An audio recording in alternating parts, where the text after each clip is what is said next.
بسم اللہ الرحمن الرحیم۔ یہ احمقانہ تجویز اسجد کے علاوہ کسی دوسرے کی ہو ہی نہیں سکتی۔ اسے احساس نہیں کہ ابھی میں پڑھ رہی ہوں۔ ماما نے اپنی بھابھی سے کہا، نہیں، اسجد نے، اس کے گھر والوں نے ایسا کوئی مطالبہ نہیں کیا۔ بابا خود تمہاری شادی کرنا چاہ رہے ہیں۔ ماما کی بھابھی نے رسانیت سے جواب دیا، بابا نے کہا ہے؟ مجھے یقین نہیں آ رہا۔ جب میں نے میڈیکل میں ایڈمیشن لیا تھا تب ان کا دور دور تک ایسا کوئی خیال نہیں تھا۔ وہ تو انکل اعظم سے بھی یہی کہتے تھے کہ میرے ہاؤس جاب کے بعد ہی میری شادی کریں گے۔ پھر اب اچانک کیا ہوا ہے؟ ماما نے بے یقینی سے کہا۔ کوئی دباؤ ہوگا، مگر مجھے تو امی نے یہی بتایا تھا کہ یہ خود بابا کی خواہش ہے۔ بھابھی نے کہا، آپ انہیں بتا دیں کہ مجھے ہاؤس جاب سے پہلے شادی نہیں کرنی ہے۔ ٹھیک ہے، میں تمہاری بات ان تک پہنچا دوں گی، مگر بہتر ہے کہ تم اس سلسلے میں خود بابا سے بات کرو۔ بھابھی نے اسے مشورہ دیا۔ بھابھی کے کمرے سے جانے کے بعد وہ کچھ پریشان سی وہیں بیٹھی رہی۔ یہ اطلاع اتنی اچانک اور غیر متوقع تھی کہ اس کے پیروں کے نیچے محاورتاً نہیں، حقیقتاً زمین نکل گئی تھی۔ وہ مطمئن تھی کہ اس کے ہاؤس جاب تک اس کی شادی کا مسئلہ زیر بحث نہیں آئے گا، اور ہاؤس جاب کرنے کے بعد وہ اس قابل ہو جائے گی خود کو سپورٹ کر سکے یا اپنی جلال سے شادی کے بارے میں فیصلہ کر سکے۔ تب تک جلال بھی اپنے ہاؤس جاب مکمل کر کے سیٹ ہو جاتا اور ان دونوں کے لیے کسی قسم کے کوئی مسئلہ کھڑا نہیں ہوتا۔ مگر اب اچانک اس کے گھر والے اس کی شادی کی بات کر رہے تھے۔ آخر کیوں؟ انہیں اسجد اور اس کے گھر والوں نے مجھ سے اس طرح کا کوئی مطالبہ نہیں کیا۔ میں نے خود ان سے بات کی ہے۔ اس رات ہاشم مبین کے کمرے میں وہ موجود تھی اور اس کے استفسار پر ہاشم مبین نے بڑے اطمینان کے ساتھ کہا، بات بھی کر لی بابا؟ آپ مجھ سے پوچھے بغیر کس طرح میری شادی ارینج کر سکتے ہیں؟ ماما نے بے یقینی سے کہا۔ ہاشم مبین کچھ سنجیدگی سے اسے دیکھا۔ یہ نسبت تمہاری مرضی سے طے ہوئی تھی، تم سے پوچھا گیا تھا۔ انہوں نے جیسے اسے یاد دہانی کرائی۔ منگنی کی بات اور تھی، شادی کی بات اور ہے۔ آپ نے مجھ سے کہا تھا کہ ہاؤس جاب سے پہلے آپ میری شادی نہیں کریں گے۔ امامہ نے ان کا وعدہ یاد دلایا۔ تمہیں اس شادی پر اعتراض کیوں ہے؟ کیا تم اسجد کو پسند نہیں کرتی؟ بات پسند یا ناپسند کی نہیں ہے۔ اپنی تعلیم کے دوران میں شادی نہیں کرنا چاہتی۔ آپ اچھی طرح جانتے ہیں کہ میں آئی اسپیشلسٹ بننا چاہتی ہوں۔ اس طرح آپ میری شادی کر دیں گے تو میرے سارے خواب ادھورے رہ جائیں گے۔ بہت سی لڑکیاں شادی کے بعد تعلیم مکمل کرتی ہیں، تم اپنی فیملی میں دیکھو کتنی۔ ہاشم مبین نے اسے سمجھانے کی کوشش کی۔ امامہ نے ان کی بات کاٹ دی۔ وہ لڑکیاں بہت ذہین اور قابل ہوتی ہوں گی، میں نہیں ہوں۔ میں ایک وقت میں ایک ہی کام کر سکتی ہوں۔ میں اعظم بھائی سے بات کر چکا ہوں، وہ تاریخ طے کرنے کے لیے آنے والے ہیں۔ ہاشم مبین نے اس سے کہا، آپ میری ساری محنت کو ضائع کر رہے ہیں۔ اگر آپ کو میرے ساتھ یہی کرنا تھا تو آپ کو چاہیے تھا کہ آپ اس طرح کا کوئی وعدہ ہی نہ کرتے۔ امامہ نے ان کی بات پر ناراضی سے کہا، جب میں نے تم سے وعدہ کیا تھا تب کی بات اور تھی، تب حالات اور تھے۔ اب امامہ نے ان کی بات کاٹی، اب کیا بدل گیا ہے؟ حالات میں کون سی تبدیلی آئی ہے جو آپ میرے ساتھ یہ سلوک کر رہے ہیں؟ میں تمہیں یقین دلاتا ہوں کہ اسجد تمہاری تعلیم میں تمہارے ساتھ پورا تعاون کرے گا اور تمہیں کسی چیز سے منع نہیں کرے گا۔ ہاشم مبین نے اس کی بات کا جواب دیتے ہوئے کہا، بابا مجھے اسجد کے تعاون کی ضرورت نہیں ہے، مجھے آپ کے تعاون کی ضرورت ہے۔ آپ مجھے میری تعلیم مکمل کرنے دیں۔ امامہ نے اس بار قدر ملتجیانہ انداز میں کہا، امامہ تم فضول ضد مت کرو، میں وہی کروں گا جو میں طے کر چکا ہوں۔ ہاشم مبین نے دو ٹوک انداز میں کہا، میں ضد نہیں کر رہی ہوں، درخواست کر رہی ہوں۔ پلیز بابا، میں ابھی اسجد سے شادی نہیں کرنا چاہتی۔ اس نے ایک بار پھر اسی ملتجیانہ انداز میں کہا، تمہاری نسبت کو 4 سال ہونے والے ہیں اور یہ ایک بہت لمبا عرصہ ہوتا ہے۔ اگر انہوں نے خود کچھ عرصے کے بعد کسی نہ کسی کی وجہ سے منگنی توڑ دی تو کوئی بات نہیں، کوئی قیامت نہیں آئے گی۔ وہ منگنی توڑنا چاہے توڑ دیں، بلکہ ابھی توڑ دیں۔ تمہیں اس سے شرمندگی اور بے عزتی کا احساس نہیں ہوا ہے جس کا سامنا تمہیں کرنا پڑے گا؟ کیسی شرمندگی بابا؟ یہ ان لوگوں کا اپنا فیصلہ ہوگا، اس میں ہماری تو کوئی غلطی نہیں ہوگی۔ اس نے انہیں قائل کرنے کی کوشش کی۔ تمہارا دماغ خراب ہو گیا یا پھر تم عقل سے پیدل ہو؟ ہاشم مبین نے اسے چھڑکتے ہوئے کہا، بابا کچھ نہیں ہوگا، لوگ 2-4 دن باتیں کریں گے پھر سب کچھ بھول جائیں گے۔ آپ اس بارے میں خواہ مخواہ پریشان ہو رہے ہیں۔ امامہ نے قدرے بے فکری اور لاپرواہی سے کہا، تم اس وقت بہت فضول باتیں کر رہی ہو، فی الحال تم یہاں سے جاؤ۔ ہاشم مبین نے ناگواری سے اسے دیکھتے ہوئے کہا۔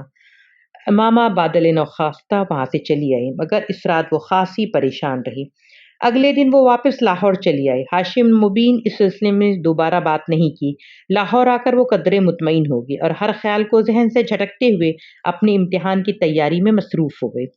हाशिम मुबीन ने इस वाक़ये को ज़हन से नहीं निकाला था। वो एक इंतहाई मोहतात तबीयत के इंसान थे।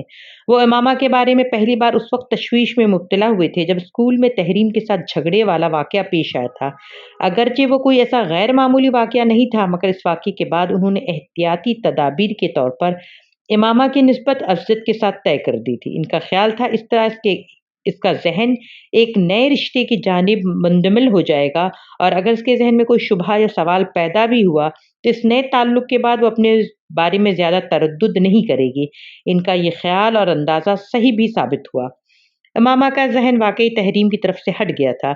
अज़्ज़त में वो पहले भी कुछ दिलचस्पी लेती थी, मगर इस के ताल्लुक़ कायम होने के बाद इस दिलचस्पी में इज़ाफ़ा हो गया था। हाशिम ने उसे बहुत मुतमईन और मगन देखा था। वो पहले की तरह तमाम मज़हबी सरगर्मियों में दिलचस्पी लेती थी। मगर इस बार जो कुछ वसीम ने उन्हें बताया था, इनके पैरों के नीचे से ज़मीन निकाल दी थी। वो फ़ौरी तौर पर नहीं जान सके, मगर इन्हें ज़रूर इल्म हो गया कि इमामा के अक़ायद और नज़रियात में ख़ासी तब्दीली आ चुकी थी, और ये न सिर्फ़ उनके लिए बल्कि उनके पूरे ख़ानदान के लिए बड़ी तशवीश का बाइस था। वो अपनी बड़ी बेटियों की तरह उसे भी आला तालीम दिलवाना चाहते थे, और ये इनके लिए अहम था कि उसकी शादी के बाद ख़ानदान में ही जाना था। वो ख़ानदान बहुत तालीम याफ़्ता था। ख़ुद उनका होने वाला दामाद अज़्ज़त भी इमामा को आला तालीम याफ़्ता देखना चाहता था। हाशिम मुबीन के लिए इसकी तालीम का सिलसिला मुनक़ता करके उसे घर बिठा लेना आसान न था, क्योंकि इस सूरत में उसे आज़म मुबीन को इसकी वजह बतानी पड़ती, और इमामा से सख्त नाराज़ होने के बावजूद वो नहीं चाहते थे कि आज़म मुबीन और उनका ख़ानदान इमामा के इन बदले हुए अक़ायद के बारे में जानकर बरगश्ता हो या बदज़न हो, और फिर शादी के बाद वो अज़्ज़त के साथ बुरी ज़िंदगी गुजारे। उन्होंने एक तरफ अपने घर वालों को इस बात को राज़ रखने की ताकीद की, तो दूसरी तरफ इमामा की मन्नत समाजत पर उसे अपनी तालीम जारी रखने की भी इजाज़त दे दी।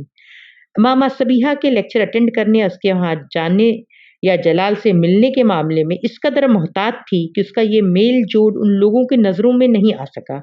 शायद उसकी एक वजह ये भी थी कि वो जवेरिया और राबिया को हर चीज़ के बारे में अंधेरे में रखे हुए थी, वरना इसके बारे में ज़रूर कोई ना कोई ख़बर इधर-उधर गर्दिश करती और हाशिम मुबीन तक भी पहुँच जाती, मगर ऐसा नहीं हुआ। हाशिम मुबीन इसकी तरफ से मुतमईन हो गए थे, मगर इमामा के अंदर आने वाली तब्दीलियों ने उन्हें तशवीश में मुब्तला कर दिया था। इनके दिमाग में जो वाहिद हल आया था वो उसकी शादी थी। उनका ख़्याल था इसकी शादी कर देने से कम अज़ कम वो ख़ुद इमामा की ज़िम्मेदारी से मुकम्मल तौर पर आज़ाद हो जाएँगे। यही वजह थी कि उन्होंने इस तरह अचानक इसकी शादी का फ़ैसला कर लिया था। जलाल, मेरे पेरेंट्स अज़्ज़त से मेरी शादी कर देना चाहते हैं। लाहौर आने के बाद इमामा ने सबसे पहले जलाल से मुलाकात की थी। मगर तुम तो कह रही थी कि तुम्हारे हाउस जॉब तक तुम्हारी शादी नहीं करेंगे, जलाल ने कहा। वो ऐसा ही कहते थे, मगर अब वो कहते हैं कि मैं अपनी तालीम की शादी के बाद भी जारी रख सकती हूँ। अज़्ज़त लाहौर में घर ले लेगा तो मैं ज़्यादा आसानी से अपनी तालीम मुकम्मल कर सकूँगी। जलाल इसके चेहरे, उसकी परेशानी का अंदाज़ा कर सकता था। जलाल भी एकदम फ़िक्रमंद हो गया। जलाल, मैं अज़्ज़त से शादी नहीं कर सकती, मैं किसी सूरत अज़्ज़त से शादी नहीं कर सकती, वो बड़बड़ाई। फिर तुम अपने पेरेंट्स को साफ-साफ बता दो, जलाल ने एकदम किसी फैसले पर पहुँचते हुए कहा। क्या बता दूँ? यही कि तुम मुझसे शादी करना चाहती हो। आपको अंदाज़ा नहीं वो किस तरह रिएक्ट करेंगे, मुझे इन्हें फिर सब कुछ बताना ही पड़ेगा। वो बात करते कुछ सोचने लगी। जलाल, आप अपने पेरेंट्स से मेरे सिलसिले में बात करें, आप इन्हें मेरे बारे में बताएँ। अगर मेरे पेरेंट्स ने मुझ पर और दबाव डाला तो मुझे अपना घर छोड़ना पड़ेगा, फिर मुझे आपकी मदद की ज़रूरत होगी। इमामा, मैं अपने पेरेंट्स से बात करूँगा, वो रज़ामंद हो जाएँगे, मैं जानता हूँ मैं उन्हें मना सकता हूँ। जलाल ने उसे यकीन दिलाया। पूरी गुफ्तगू के दौरान पहली बार इमामा के चेहरे पर मुस्कुराहट उभरी। अगले चंद हफ्ते वो अपने पेपर्स के सिलसिले में मसरूफ़ रही। जलाल से बात भी ना हो सकी। आखिरी पेपर वाले दिन वसीम उसे लेने के लिए लाहौर आ गया था, और उसे वहाँ यूँ देखकर वो हैरान रह गई। वसीम, मैं तो अभी नहीं जा सकती, आज तो मैं पेपर से आज ही फ़ारिग़ हुई हूँ। मुझे भी यहाँ कुछ काम है। मैं कल तक यहीं हूँ, अपने दोस्त के वहाँ ठहर जाता हूँ। जब तक तुम अपना काम निपटा लो, फिर इकट्ठे चलेंगे। वसीम ने उसके लिए मुदाफ़अत का आखिरी रास्ता भी बंद कर दिया। मैं चलती हूँ तुम्हारे साथ, मामा ने कुछ बेदिली से फैसला करते हुए कहा। उसे अंदाज़ा था कि वसीम उसे साथ लेकर ही जाएगा। तुम अपनी चीज़ें पैक कर लो, अब तुम सारी छुट्टियाँ वहाँ गुजार कर ही आना, उसे वापस मुड़ते देखकर वसीम ने कहा। उसने सर हिला दिया। मगर इसका अपनी तमाम चीज़ें पैक करने या इस्लामाबाद में सारी छुट्टियाँ गुज़ारने का कोई इरादा नहीं था। उसने तय किया था कि वो चंद दिन वहाँ गुज़ार कर किसी न किसी बहाने से वापस लाहौर आ जाएगी और यही उसकी गलतफ़हमी थी। रात के खाने पर वो सब घर वालों के साथ खाना खा रही थी और सब खुश गप्पियों में मसरूफ़ थे। पेपर कैसे हुए तुम्हारे? हाशिम मुबीन ने खाना खाते हुए इससे पूछा। बहुत अच्छे हुए, हमेशा की तरह। इसने चावल का चम्मच मुंह में डालते हुए कहा। Very good. चलो, कम से कम पेपर की टेंशन तो ख़त्म हुई। अब तुम कल से अपनी शॉपिंग शुरू कर दो। मामा ने हैरानी से उन्हें देखा। शॉपिंग? कैसी शॉपिंग? फर्नीचर की और ज्वेलर्स के पास पहले जाना तुम लोग, बाकी चीज़ें तो आहिस्ता आहिस्ता होती रहेंगी। हाशिम मुबीन ने इसके सवाल का जवाब देने के बजाय इस बार अपनी बीवी से कहा। बाबा, मगर किस लिए? मामा ने एक बार फिर पूछा। तुम्हारी अम्मी ने बताया नहीं तुम्हें? हमने तुम्हारी शादी की तारीख तय कर दी है। मामा के हाथ से चम्मच छूट कर प्लेट में जा गिरा। एक लम्हे में इसका रंग फक हो गया था। मेरी शादी की तारीख? इसने बेयकीनी से बारी बारी सलमा और हाशिम को देखा, जो इसके तासुरात पर हैरान नजर आ रहे थे। हाँ, तुम्हारी शादी की तारीख, हाशिम मुबीन ने कहा। यह आप कैसे कर सकते हैं? मुझसे पूछे बगैर, मुझे बताए बगैर। वो हमन्नक चेहरे के साथ इन्हें देख रही थी। तुमसे पिछली दफा तो बात हुई थी इस सिलसिले में। हाशिम मुबीन एकदम संजीदा हो गए। और मैंने इनकार कर दिया था। हाशिम मुबीन ने उसे बात मुकम्मल नहीं करनी दी। मैंने तुम्हें बता दिया था कि मुझे तुम्हारे इनकार की कोई परवाह नहीं। मैं असद के घर वालों से बात कर चुका हूँ, हाशिम मुबीन ने तेज आवाज में कहा। डाइनिंग टेबल पर एकदम गहरी खामोशी छा गई थी। कोई भी खाना नहीं खा रहा था। मामा एकदम अपनी कुर्सी से खड़ी हो गई। आई एम सॉरी बाबा, मगर मैं असद से अभी शादी नहीं कर सकती। आपने शादी तय की है, आप इनसे बात करके इसे मुलतवी कर दें, वरना मैं खुद इनसे बात कर लूंगी। हाशिम मुबीन का चेहरा सुर्ख हो गया। तुम असद से शादी करोगी और इसी तारीख की जो मैंने तय की है? तुमने सुना? वो बेख्तियार चिल्लाए। इट्स नॉट फेयर, मामा ने भर्राई हुई आवाज में कहा। तुम अब मुझे बताओगी क्या फेयर है और क्या नहीं? तुम मुझे बताओगी? हाशिम मुबीन को इसकी बात पर और गुस्सा आया। बाबा, जब मैंने आपको कहा था कि मुझे भी शादी नहीं करनी, तो आप जबरदस्ती क्यों कर रहे हैं मेरे साथ? मामा बेख्तियार रोने लगी। कर रहा हूँ जबरदस्ती, फिर मैं हक रखता हूँ, वो चिल्लाए। मामा इस बार कुछ कहने के बजाय अपने होंठ भींचे और सुर्ख चेहरे के साथ तेजी से डाइनिंग रूम से निकल गए। मैं इससे बात करती हूँ, आप प्लीज खाना खाएं, इतना गुस्सा ना करें। वो जज्बाती है और कुछ नहीं, सलमा ने हाशिम मुबीन से कहा और खुद अपनी कुर्सी से उठ खड़ी हुई। इनके कमरे से निकलते ही वसीम को देखकर मामा बे इख्तियार उठ खड़ी हुई। तुम दफा हो जाओ यहाँ से, निकल जाओ। उसने तेजी से वसीम के पास जाकर उसे धक्का देने की कोशिश की। वो पीछे हट गया। क्यों, मैंने क्या किया है? झूठ बोलकर और धोखा देकर तुम मुझे यहाँ लेकर आए हो। मुझे अगर लाहौर में पता चल जाता तो मैं इस्लामाबाद तुम इसलिए आए हो, मुझे तो मैं यहाँ तुम्हारे साथ कभी ना आती। वो दहाड़ी। मैंने वही किया जो मुझसे बाबा ने कहा था। बाबा ने कहा था कि मैं तुम्हें ना बताऊं, वसीम ने वजाहत पेश की।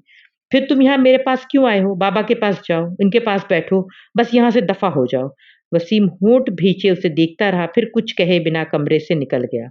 मामा अपने कमरे में जाकर बेड पर बैठ गए। इस वक्त इसके पैरों के नीचे से सही मानों में जमीन निकल चुकी थी।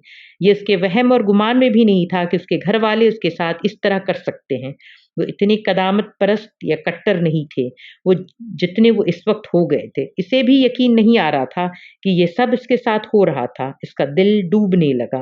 मुझे इस सूरत हाल का सामना करना है, मुझे हिम्मत नहीं हारनी। मुझे किसी न किसी पर जलाल से कांटेक्ट करना है। वो यकीनन अब तक अपने पेरेंट्स से बात कर चुका होगा। इससे बात करके कोई ना कोई रास्ता निकल आएगा।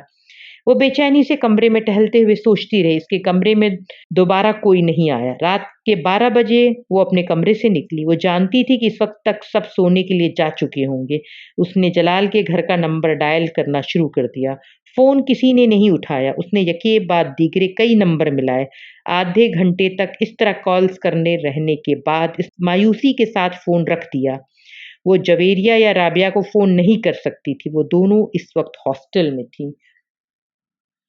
कुछ देर सोचते रहने के बाद उसने सबीहा का नंबर डायल करना शुरू कर दिया। उसके वालिद ने फ़ोन उठाया था। बेटा, सबीहा तो पेशावर गई है अपनी अम्मी के साथ, सबीहा के वालिद ने अमामा को बताया। पेशावर? अमामा के दिल की धड़कन रुक गई। इसके कज़िन की शादी है, वो लोग ज़रा पहले चले गए हैं, मैं भी कल चला जाऊंगा। इसके वालिद ने बताया। कोई पैगाम हो तो आप मुझे दे दें, मैं सबीहा को पहुंचा दूंगा। नहीं शुक्रिया अंकल, वो इनके साथ इस सारे मामले के बारे में क्या बात कर सकती थी। उसने फ़ोन रख दिया। اس کے ڈپریشن میں اضافہ ہونے لگا تھا۔ اگر میرا جلال سے کانٹیکٹ نہ ہوا تو اس کا دل ایک بار پھر ڈوبنے لگا۔ ایک بار پھر اس نے جلال کا نمبر ڈائل کرنا شروع کیا اور تبھی کسی نے اس کے ہاتھ سے ریسیور لے لیا۔ وہ سن ہو گئی۔ ہاشم مبین اس کے پیچھے کھڑے تھے۔ کس کو فون کر رہی؟ ان کے لہجے میں بے حد ٹھہراؤ تھا۔ دوست کو کر رہی تھی۔ امامہ نے ان کی طرف دیکھے بغیر کہا۔ وہ ان سے نظریں ملا کر جھوٹ نہیں بول سکتی تھی۔ میں ملا دیتا ہوں۔ انہوں نے سرد آواز میں کہتے ہوئے ری ڈائل کا بٹن دبا دیا اور ریسیور کان سے لگا لیا۔ امامہ زرد چہرے کے ساتھ انہیں دیکھنے لگی۔ کچھ دیر تک اسی طرح ریسیور کان سے لگائے کھڑے رہے، پھر انہوں نے ریسیور کریڈل پر رکھ دیا۔ یقیناً دوسری طرف سے کال ریسیو نہیں کی گئی تھی۔ کون سی دوست ہے یہ تمہاری جس کو تم اس وقت فون کر رہی ہو؟ انہوں نے درست لہجے میں پوچھا۔ زینب۔ فون کی اسکرین پر زینب کا نمبر تھا۔ وہ نہیں چاہتی تھی کہ ہاشم مبین کو زینب پر کسی قسم کا شک ہو اور وہ جلال تک پہنچے، اس لیے کہ ان کے استفسار پر جلدی سے اس کا نام بتا دیا۔ کس لیے کر رہی؟ میں اس کے ذریعے جویریہ تک پیغام پہنچانا چاہتی ہوں، اس نے تحمل سے کہا۔ تم وہ پیغام مجھے دے دو، میں جویریہ تک پہنچا دوں گا، بلکہ ذاتی طور پر خود لاہور ہو کر دے آؤں گا۔ امامہ مجھے صاف صاف بتاؤ، کسی اور لڑکے میں تم انٹرسٹڈ ہو؟ انہوں نے کسی تمہید کے بغیر اچانک اس سے پوچھا۔ وہ نے کچھ دیر دیکھتی رہی، پھر اس نے کہا ہاں۔ ہاشم مبین دم بخود رہ گئے۔ کسی اور لڑکے میں انٹرسٹڈ ہو؟ انہوں نے بے یقینی سے اپنا جملہ دہرایا۔ امامہ نے پھر اس بات میں سر ہلا دیا۔ ہاشم مبین نے بے اختیار اس کے چہرے پر تھپڑ کھینچ مارا۔ مجھے اسی بات کا اندیشہ تھا تم سے، مجھے اسی بات کا اندیشہ تھا۔ وہ غصے میں تنتنا سے گئے۔ امامہ گم سم اپنے گال پر ہاتھ رکھے انہیں دیکھ رہی تھی۔ یہ پہلا تھپڑ تھا جو ہاشم مبین نے اس کی زندگی میں اسے مارا تھا، اور امامہ کو یقین نہیں آ رہا تھا کہ یہ تھپڑ اسے مارا گیا ہے۔ وہ ہاشم مبین کی سب سے لاڈلی بیٹی تھی، پھر بھی انہوں نے اس کے گالوں پر آنسو بہنے نکلے۔ اسجد کے علاوہ تمہاری شادی کہیں اور نہیں ہونے دوں گا۔ تم اگر کسی اور لڑکے میں انٹرسٹڈ ہو تو اسے بھی اور اسی وقت بھول جاؤ۔ میں کبھی بھی تمہاری کہیں اور شادی نہیں ہونے دوں گا۔ اپنے کمرے میں چلی جاؤ، اور اگر دوبارہ میں نے فون کے پاس بھی دیکھا تو میں تمہاری ٹانگیں توڑ دوں گا۔ وہ اسی طرح گال پر ہاتھ رکھے میکینکی انداز میں چلتے ہوئے اپنے کمرے میں آ گئی۔ اپنے کمرے میں آ کر وہ بچوں کی طرح پھوٹ پھوٹ کر رونے لگی۔ کیا بابا مجھے اس طرح مار سکتے ہیں؟ اسے یقین نہیں آ رہا تھا۔ بہت دیر تک اسی طرح روتے رہنے کے بعد اس کے آنسو خود بخود خشک ہونے لگے۔ وہ اٹھ کر اضطراب کے عالم میں اپنے کمرے کی کھڑکی طرف آ گئی اور خالص ذہنی کے عالم میں بند کھڑکیوں کے شیشوں سے باہر دیکھنے لگی۔ نیچے اس گھر کا لان نظر آ رہا تھا جو نیم تاریک تھا، اور پھر لاشعوری طور پر اس کی نظر دوسرے گھر پر پڑی۔ وہ سالار کا گھر تھا۔ اس کا کمرہ نچلی منزل پر تھا۔ دور سے کچھ بھی واضح نہیں ہو رہا تھا۔ اس کے باوجود اس گھر میں ایک دفعہ جانے کے بعد اس کی لوکیشن اور کمرے میں پھرنے والے حلیے اور جسامت سے وہ اندازہ لگا سکتی تھی کہ وہ سالار کے علاوہ اور کوئی نہیں ہو سکتا تھا۔ اس کے ذہن میں ایک جھمکا ہوا۔ ہاں، یہ شخص میری مدد کر سکتا ہے اگر میں اسے ساری صورتحال بتا دوں اور اسے کہوں کہ لاہور جا کر جلال سے رابطہ کرے تو میرا مسئلہ حل ہو سکتا ہے، مگر اس سے رابطہ کیسے کروں؟ اس کے ذہن میں ایک دم اس کی گاڑی کے پیچھے شیشے پر لکھا ہوا اس کا موبائل نمبر اور نام یاد آیا۔ اس نے ذہن میں موبائل نمبر کو دہرایا۔ اسے بھی دقت نہیں ہوئی۔ کاغذ کا ایک ٹکڑا لے کر اس نے احتیاط کے طور پر اس نمبر کو لکھ لیا۔ 3 بجے کے قریب وہ آہستہ آہستہ ایک بار پھر لاؤنج میں آ گئی اور اس نے وہ نمبر ڈائل کرنا شروع کر دیا۔ سالار نے نیند میں اپنے موبائل کی بیپ سنی۔ جب لگاتار موبائل بجتا رہا تو اس نے آنکھیں کھول دی اور قدرے ناگواری کے عالم میں بیڈ سائڈ ٹیبل کو ٹٹولتے ہوئے موبائل اٹھایا۔ ہیلو۔ امامہ نے سالار کی آواز پہچان لی تھی۔ وہ فوری طور پر کچھ نہیں بول سکی۔ ہیلو۔ اس کی خوابیدہ آواز دوبارہ سنائی دی۔ سالار نے اس کا نام لیا۔ بول رہا ہوں، اس نے اسی خوابیدہ آواز میں کہا۔ میں امامہ بول رہی ہوں۔ وہ کہنے والا تھا، کون امامہ؟ میں کسی امامہ کو نہیں جانتا، مگر اس کے دماغ نے کرنٹ کی طرح اسے سگنل دیا تھا۔ اس نے بے اختیار آنکھیں کھول دیں۔ وہ نام کے ساتھ آواز کو بھی پہچان چکا تھا۔ میں وسیم کی بہن بول رہی ہوں۔ اس کی خاموشی پر امامہ نے اپنا تعارف کروایا۔ میں پہچان چکا ہوں۔ سالار نے ہاتھ بڑھا کر بیڈ سائڈ لیمپ کو آن کر دیا۔ اس کی نیند غائب ہو چکی تھی۔ ٹیبل پر پڑی ہوئی اپنی رسٹ واچ اٹھا کر دیکھا۔ گھڑی 3:10 بجا رہی تھی۔ اس نے قدرے بے یقینی سے ہونٹ سکوڑتے ہوئے گھڑی کو دوبارہ ٹیبل پر رکھ دیا۔ دوسری طرف سے اب خاموشی تھی۔ ہیلو، سالار نے اسے مخاطب کیا۔ سالار، مجھے تمہاری مدد کی ضرورت ہے۔ سالار کے ماتھے پر کچھ بل آئے۔ میں نے ایک بار تمہاری زندگی بچائی تھی، اب میں چاہتی ہوں کہ تم میری زندگی بچاؤ۔ وہ کچھ نہ سمجھنے والے انداز میں اس کی بات سنتا رہا۔ میں لاہور میں کسی سے رابطہ کرنا چاہتی ہوں مگر نہیں کر پا رہی۔ کیوں؟ وہاں سے کوئی فون نہیں اٹھا رہا۔ تم رات کے اس وقت، ماما نے اس کی بات کاٹ دی۔ پلیز اس وقت میری بات سنو، میں دن کے وقت فون نہیں کر سکتی اور شاید کل رات کو بھی نہ کر سکوں۔ میرے گھر والے مجھے فون نہیں کرنے دیں گے۔ میں چاہتی ہوں کہ تم ایک ایڈریس اور فون نمبر نوٹ کر لو اور اس پر ایک آدمی سے کانٹیکٹ کرو۔ اس کا نام جلال انصر ہے۔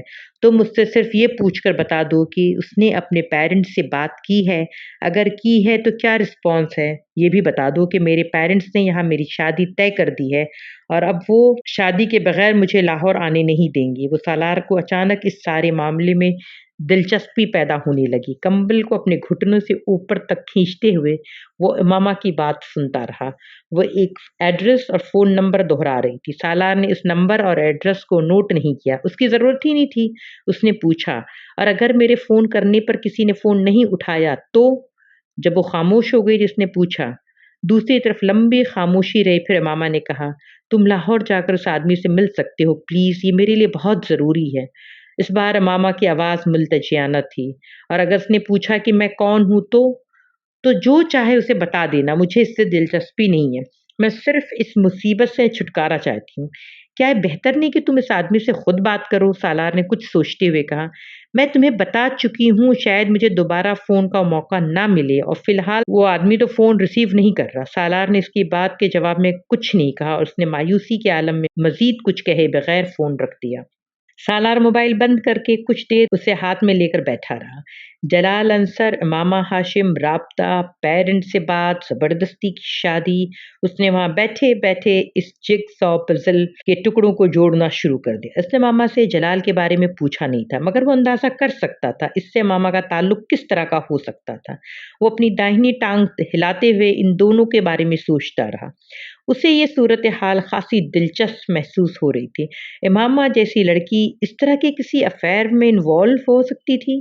وہ اپنے لیے اس کی ناپسندیدگی سے بھی واقف تھا اور اسے یہ بات بھی حیران کر رہی تھی، اس کے باوجود اس سے مدد مانگ رہی تھی۔ کیا کر رہی ہے یہ خاتون؟ مجھے استعمال کرنے کی کوشش یا پھنسانے کا اہتمام؟ اس نے دلچسپی سے سوچا۔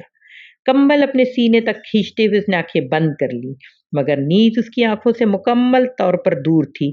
پچھلے کئی سالوں سے وسیم اور اس کے سارے گھر والوں کو جانتا تھا۔ وہ ماما کو بھی سرسری طور پر دیکھ چکا تھا مگر ان ملاقاتوں میں اس نے ماما پر کبھی غور نہیں کیا تھا اور اس کے بارے میں زیادہ کچھ نہیں جانتا تھا۔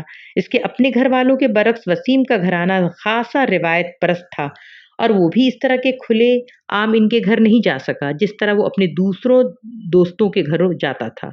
مگر اس نے بات پر کبھی زیادہ غور خوص نہیں کیا تھا۔ اس کا خیال تھا کہ ہر خاندان کا اپنا ماحول اور روایت ہوتی ہے، اسی طرح وسیم کے خاندان کی بھی اپنی روایت تھی۔ اسے ماما کے موڈ اور ٹیمپرمنٹ کا تھوڑا اندازہ تھا مگر اس طرح اچانک ماما کی کال وصول کر کے اسے حیرت کے جھٹکے سے سنبھل نہیں پا رہا تھا جو اسے لگا تھا۔ جب وہ کافی دیر تک سونے میں کامیاب نہیں ہو گیا تو کچھ جھنجھلایا، to hell with mama and all the rest, بھاڑ میں جائے ماما اور یہ سارا قصہ۔ وہ بڑبڑایا اور کروٹ لے کر اس نے تکیہ اپنے چہرے کے اوپر رکھ لیا۔ ماما اپنے کمرے میں آ کر بھی اسی طرح بیٹھی رہی۔ اسے اپنے پیٹ میں گرہیں پڑتی ہوئی محسوس ہو رہی تھی۔ صرف چند گھنٹوں میں سب کچھ بدل گیا تھا۔ وہ پوری رات سو نہیں سکی۔ صبح وہ ناشتے کے لیے باہر آئی تو اس کی بھوک ایک دم جیسے غائب ہو گئی تھی۔ 10 بجے کے قریب اس نے پورچ میں کچھ گاڑیوں کے سٹارٹ ہونے اور جانے کی آوازیں سنی۔ وہ جانتی تھی اس وقت ہاشم مبین اور اس کے بڑے بھائی آفس چلے جاتے تھے اور اسے ان کے آفس آنے کا انتظار تھا۔ ان کے جانے کے آدھے گھنٹے بعد وہ کمرے سے باہر آئی۔ لاؤنج میں اس کی امی اور بھابھی بیٹھی ہوئی تھی۔ وہ خاموشی سے فون کے پاس چلی گئی۔ اس نے فون کا ریسیور اٹھانے کے لیے ہاتھ بڑھایا تھا کہ اسے اپنی امی کی آواز سنائی، تمہارے بابا کہہ گئے ہیں کہ تم کہیں فون نہیں کرو گی۔ اس نے گردن موڑ کر اپنی امی کو دیکھا، میں اسجد کو فون کر رہی ہوں۔ کس لیے؟ میں اس سے بات کرنا چاہتی ہوں، وہی فضول باتیں جو رات کو تم کی تھیں، سلمہ نے تیز لہجے میں کہا۔ میں آپ کے سامنے بات کر رہی ہوں، مجھے آپ بات کرنے دیں۔ اگر میں نے کوئی غلط بات کی تو آپ فون بند کر سکتے ہیں، اس نے پرسکون انداز میں کہا اور شاید اس کا انداز ہی تھا جس نے سلمہ کو کچھ مطمئن کر دیا۔ ماما نے نمبر ڈائل کیا مگر وہ اسجد کو فون نہیں کر رہی تھی۔ چند بار بیل بجنے کے بعد دوسری طرف فون اٹھا لیا گیا۔ فون اٹھانے والا جلال ہی تھا۔ خوشی کی ایک لہر ماما کے اندر سے گزر گئی۔ ہیلو، میں ماما بول رہی ہوں، اسے جلال کا نام لیے بغیر اعتماد سے کہا۔ तुम बताए बगैर इस्लामाबाद क्यों चली गई? मैं कल तुमसे मिलने हॉस्पिटल गया था, जलाल ने कहा। मैं कल इस्लामाबाद से आई हूँ असजद, इमामा ने कहा। असजद, दूसरी तरफ से जलाल की आवाज़ आई। तुम किस तरह से कह रही हो? मुझे बाबा ने रात ही में बताया कि मेरी शादी की तारीख तय हो गई है। इमामा, जलाल को जैसे करंट लगा। शादी की तारीख? इमामा इसकी बात सुने बगैर इसी पुरसुकून अंदाज में बोलती रही। मैं जानना चाहती हूँ कि तुमने अपने पेरेंट्स से बात की है। इमामा, मैं अभी बात नहीं कर सका। फिर तुम बात करो। मैं तुम्हारे अलावा किसी दूसरे से शादी नहीं कर सकती, ये तुम जानते हो। मगर मैं इस तरह की शादी नहीं करूंगी। तुम अपने पेरेंट्स से बात करो और फिर मुझे बताओ वो क्या कहते हैं। इमामा, क्या तुम्हारे पास कोई है? जलाल के जहन में अचानक झमाका हुआ। हाँ। इसलिए तुम मुझे असजद कह रही हो? हाँ। मैं अपने पेरेंट्स से बात करता हूँ। तुम मुझे दोबारा रिंग कब करोगे? तुम मुझे बता दो मैं तुम्हें कब रिंग करूँ। कल फ़ोन कर लो। तुम्हारी शादी की तारीख कब तय की गई है? जलाल की आवाज़ में परेशानी थी। ये मुझे नहीं पता, इमामा ने कहा। ठीक है मामा, मैं आज अपने पेरेंट्स से बात करता हूँ और तुम परेशान मत होना, सब कुछ ठीक हो जाएगा। उसने मामा को तसल्ली देते हुए फ़ोन बंद कर दिया। इमामा ने शुक्रिया अदा किया था। इसकी भाभी या अम्मी को शक नहीं हो सका कि वो अज़्ज़त से नहीं किसी और से बात कर रही है। ये शादी तुम्हारे बाबा और आज़म भाई मिलकर तय करे। तुम्हारी या असदत के कहने पर वो उसे मुलतवी नहीं करेंगे। सलमा ने इस बार कदरे नरम लहजे में कहा। अम्मी, मैं मार्केट जा रही हूँ, मुझे कुछ ज़रूरी चीज़ें लेनी है। मामा ने इनकी बात को काट कर कहा। फ़ोन की बात दूसरी है, मगर मैं तुम्हें घर से निकलने की इजाज़त नहीं दे सकती। तुम्हारे बाबा ना सिर्फ मुझे बल्कि चौकीदार को भी हिदायत कर गए कि तुम्हें बाहर ना जाने दें। अम्मी, आप लोग मेरे साथ आखिर क्या कर रहे हैं? मामा ने कुछ बेबसी के आलम में सोफे पर बैठते हुए कहा। मैंने आपको अपनी शादी से मना तो नहीं किया। मेरी हाउस जॉब तक इंतज़ार कर लें, इसके बाद कर दें मेरी शादी। मेरी समझ में ये बात नहीं आती कि तुम शादी से इनकार क्यों कर रही हो। तुम्हारी शादी जल्दी हो या देर, मगर तुम्हारी मर्जी के खिलाफ तो नहीं हो रही है ना? इस बार उसकी भाभी ने उसे समझाने की कोशिश की। खामखा कल रात से पूरा घर टेंशन का शिकार है और मैं तो तुम्हें देखकर हैरान हूँ कि तुम कभी इस तरह की जिद नहीं करती थी। अब क्या हो गया तुम्हें? जब से तुम लाहौर गई हो बहुत ही अजीब हो गई हो। और हमारे चाहने से वैसे भी कुछ नहीं होगा। मैंने तुम्हें बताया है, तुम्हारे बाबा ने तय किया है सब कुछ। आप इन्हें समझा तो सकती थी। मामा ने सलमा की बात पर एहतिजाज किया। किस बात पर समझाती? मुझे कोई बात काबिल एतराज़ नहीं लगी, सलमा ने बड़े आराम से कहा। मामा गुस्से के आलम में वहां से उठकर अपने कमरे में आ गए। सालार सुबह खिलाफ मामूल देर से उठा। घड़ी देखते हुए उसने कॉलेज ना जाने का फैसला किया। सिकंदर और तैयबा कराची गए हुए थे। वो घर पर अकेला ही था। मुलाजिम जिस वक्त नाश्ता लेकर आया वो टीवी ऑन किए बैठा था। जरा नासरा को अंदर भेजना, उसे मुलाजिम को देखकर कुछ याद आया। उसके जाने के बाद चंद मिनट बाद नासरा अंदर दाखिल हुई। साहब जी, आपने बुलाया? अधेड़ उम्र मुलाजमा अंदर दाखिल होते हुए कहा। हाँ, मैंने बुलाया है, तुमसे एक काम करवाना है, सालार ने टीवी का चैनल बदलते हुए कहा। नासरा, तुम्हारी बेटी वसीम के घर काम करती है ना? सालार अब रिमोट रखकर उसकी तरफ मुतवज्जा हुआ। हाशिम साहब के घर? नासरा ने कहा। हाँ, इन्हीं के घर। हाँ जी, करती है। वो कुछ हैरान होकर उसका मुंह देखने लगी। किस वक्त जाती है उनके घर? इस वक्त तो उनके घर पर ही है। क्या हुआ सालार साहब? नासरा अब कुछ परेशान नजर आने लगी। कुछ नहीं, मैं सिर्फ ये चाहता हूँ कि तुम उसके पास जाओ, ये मोबाइल उसे दे दो और उसे कहो कि ये मामा को दे दे। सालार ने बड़े लापरवाह अंदाज में अपना मोबाइल उठाकर उसकी तरफ बढ़ाया। नासरा हक्का बक्का रह गई। मैं आपकी बात नहीं समझी। ये मोबाइल अपनी बेटी को दो और उसे कहो किसी को बताए बगैर ये मामा तक पहुंचा दे। मगर क्यों? ये जानना तुम्हारे लिए जरूरी नहीं है। तुम्हें जो कहा गया है वो करो। सालार ने नागवारी के आलम में से झड़का। लेकिन अगर किसी को वहां पता चल गया तो? नासरा की बात इसने दुरुस्ती से काट दी। किसी को पता तब चलेगा जब तुम अपना मुंह खोलोगी, और तुम अपना मुंह खोलोगी तो सिर्फ तुम्हें और तुम्हारी बेटी को नुकसान होगा और किसी को नहीं। लेकिन अगर तुम अपना मुंह बंद रखोगी, ना सिर्फ किसी को पता नहीं चलेगा बल्कि तुम्हें भी खासा फायदा होगा। नासरा इस बार कुछ कहे बगैर खामोशी से वो मोबाइल पकड़ लिया। मैं फिर कह रहा हूँ, किसी को इस मोबाइल के बारे में पता नहीं चलना चाहिए। और वो अपना वॉल्ट निकाल रहा था। नासरा सर हिलाते हुए जाने लगी। एक मिनट ठहरो, सालार ने उसे रोका। अब वो अपने वॉल्ट से कुछ करेंसी नोट निकाल रहा था। ये ले लो। इसने इन्हें नासरा की तरफ बढ़ा दिए। नासरा ने एक हल्की सी मुस्कुराहट के साथ वो नोट पकड़ लिए।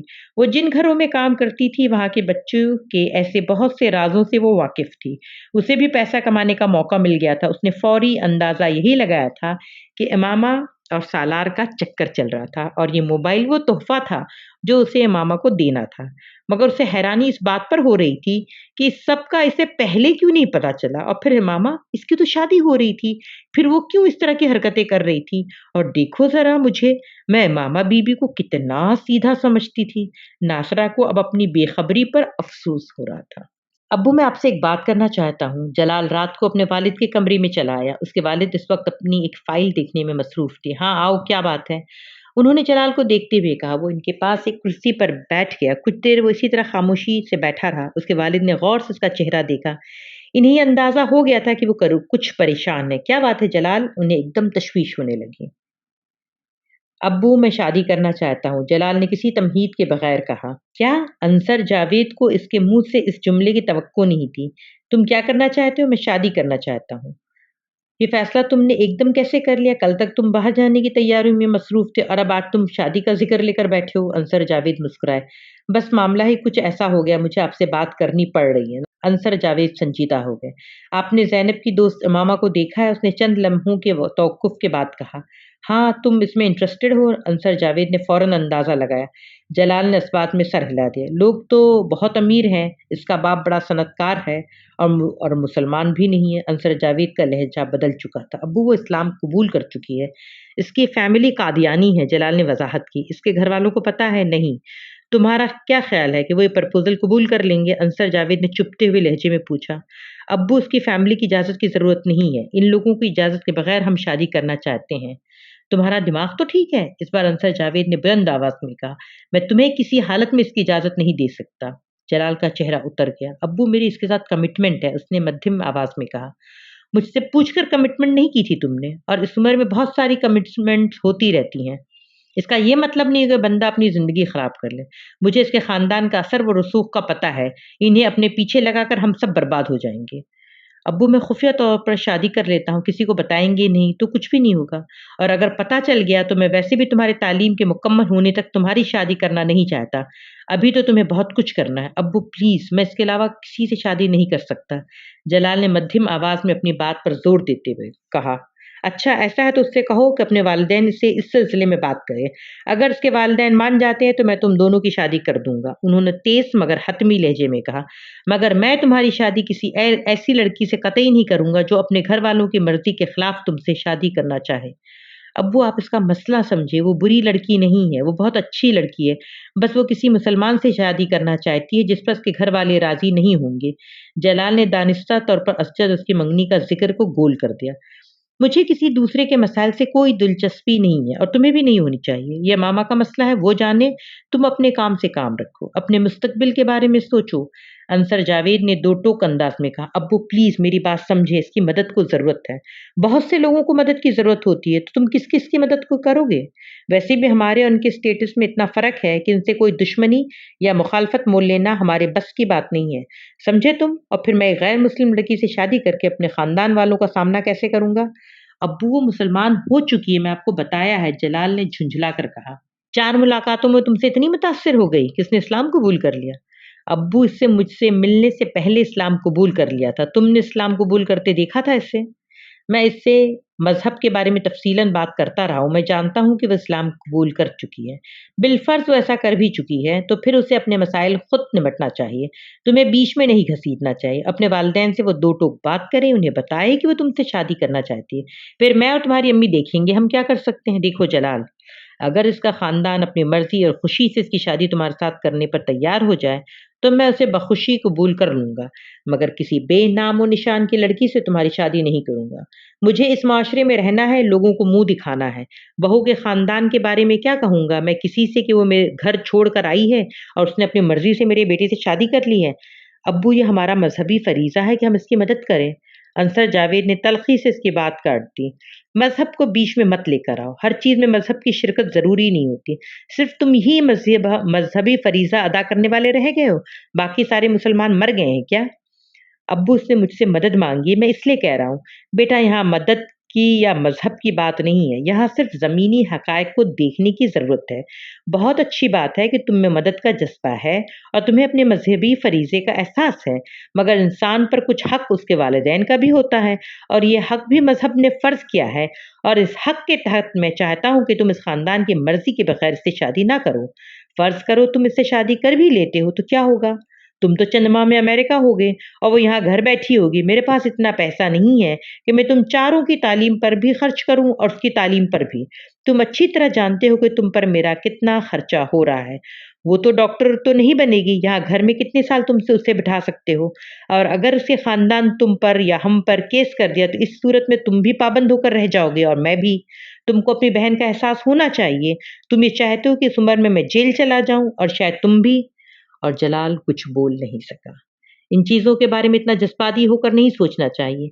मैंने तुम्हें रास्ता बता दिया है। इससे कहो कि अपने वालिदैन से बात करके उन्हें रज़ामंद करें। हो सकता है वो रज़ामंद हो जाएँ, फिर मुझे क्या एतराज़ होगा तुम दोनों की शादी पर। लेकिन अगर वो ये नहीं करती तो इससे कहो कि वो किसी और से शादी कर ले और तुम ठंडे दिल से सोचो। तुम्हें खुद पता चल जाएगा कि तुम्हारा फ़ैसला कितना नुकसानदेह है। अंसर जावेद ने आखिरी कील ठोक दी।